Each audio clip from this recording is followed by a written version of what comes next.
ಚಿಕ್ಕಮಗಳೂರಿನಲ್ಲೂ auto gas ದರ ಏರಿಕೆ ಮಾಡಲಾಗಿದೆ. ಗ್ಯಾಸ್ ಬೆಲೆ 90 ರಿಂದ 95 ರೂಪಾಯಿಗೆ ಏರಿಸಲಾಗಿದೆ.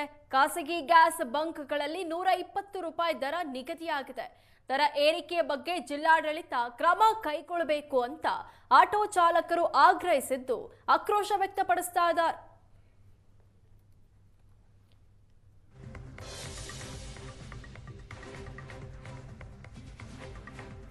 ಬೇಕಾಬಿಟ್ಟಿ ಬೆಲೆ ಏರಿಕೆ ಮಾಡ್ತಾ ಇದ್ದಾರೆ. ಇದರಿಂದ ನಮಗೆ ಕಷ್ಟ ಆಗ್ತಾ ಇದೆ, ಕ್ರಮ ತೆಗೆದುಕೊಳ್ಳಿ ಅಂತ ಆಟೋ ಚಾಲಕರು ಚಿಕ್ಕಮಗಳೂರಿನಲ್ಲಿ ಆಗ್ರಹಿಸಿದ್ದಾರೆ.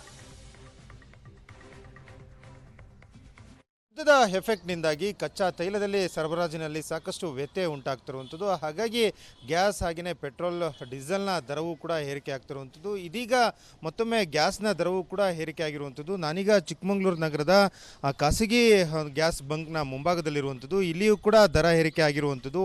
120 ರೂಪಾಯಿಗೆ ಗ್ಯಾಸ್ನ ದರವೂ ಕೂಡ ಆಗಿರುವಂಥದ್ದು. LPG ಸಿಲಿಂಡರ್ನ ಬಳಕೆಯಲ್ಲೂ ಕೂಡ ಸಾಕಷ್ಟು ಒಂದು ಏರಿಕೆ ಕೂಡ ಆಗ್ತಿರುವಂಥದ್ದು. ಆಟೋ LPG ಗ್ಯಾಸ್ನ ದರ ಏನಿದೆ, ಇವತ್ತು ಸರ್ಕಾರ ಅಂದರೆ ಮುಂಚೆ 90 ರೂಪಾಯಿ ಇದ್ದಿದ್ದು ಇವತ್ತು 95.8ಕ್ಕೆ ಏರಿಕೆ ಆಗಿರುವಂಥದ್ದು.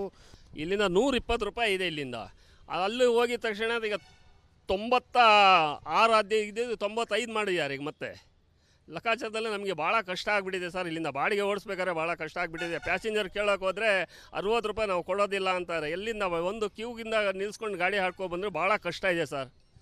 ಯಾವ ಲೆಕ್ಕಾಚಾರದಲ್ಲೂ ಜೀವನ ಮಾಡೋಕ್ಕೆ ಭಾಳ ಕಷ್ಟ ಆಗಿಬಿಟ್ಟಿದೆ. ಒಂದು ಪ್ಯಾಸೆಂಜರ್ಗೆ ಕೂತ್ರೆ ಒಂದು ಅರ್ಧ ಗಂಟೆ ಇದು ಮಾಡಿದರೆ ನಾವು ಸೇರಿಸಿ ಕೊಡಿ ಅಂದರೆ ನಾವು ಕೊಡೋಕ್ಕೆ ಬರೋಲ್ಲ ಅಂತಾರೆ. ಭಾಳ ಕಷ್ಟದಲ್ಲಿ ಆಗಿಬಿಟ್ಟಿದ್ದೀನಿ. ಜೀವನ ಮಾಡೋದೇ ಭಾಳ ಕಷ್ಟ ಆಗಿಬಿಟ್ಟಿದೆ ಸರ್. ಸರ್, ಇವತ್ತು ಅದೇ ಕಮರ್ಷಿಯಲ್ ಸಿಲಿಂಡರ್ನ ದರ ಏರಿಕೆ ಆಗಿದೆ. ಹೋಟೆಲ್ ಮಾಲೀಕರುಗಳು ಕೂಡ ಕಷ್ಟ ಆಗಿದೆ. ಈಗ ಮತ್ತೊಮ್ಮೆ ಈಗ LPG ಅಂದರೆ ಆಟೋಗಳಿಗೆ ಬಳಸುವಂಥ ಗ್ಯಾಸ್ನ ದರವೂ ಕೂಡ ಹೆಚ್ಚಿಗೆ ಆಗಿದೆ. ಅಂದರೆ ನಿನ್ನೆವರೆಗೂ ಕೂಡ 90 ರೂಪಾಯಿ ಇತ್ತು, ಈಗ 95 ರೂಪಾಯಿಗೆ ಏರಿಕೆ ಆಗಿರುವಂಥದ್ದು. ಸರ್ 100 ಮಾತಲ್ಲಿ ಒಂದು ಮಾತು ಹೇಳ್ತೀನಿ ಸರ್, ಇದು ಮಾಡ್ತಿರೋದು ದೊಡ್ಡ ತಪ್ಪು ಸರ್. ಚಿಕ್ಕಮಗಳೂರು ಜಿಲ್ಲೆಯಲ್ಲಿ 3 ಬಂಕ್ ಇದೆ ಸರ್. 3 ಬಂಕಲ್ಲೂ ಅಲ್ಲಲ್ಲೂ ರೈಟ್ ಮಾಡ್ತಾರೆ ಸರ್. ಬೆಳಗಿಂದ 500 ರೂಪಾಯಿ ದುಡ್ದಿರ್ತೀವಿ, ಈಗ 500 ರೂಪಾಯಿ ಸುರಿಬೇಕೀಗ.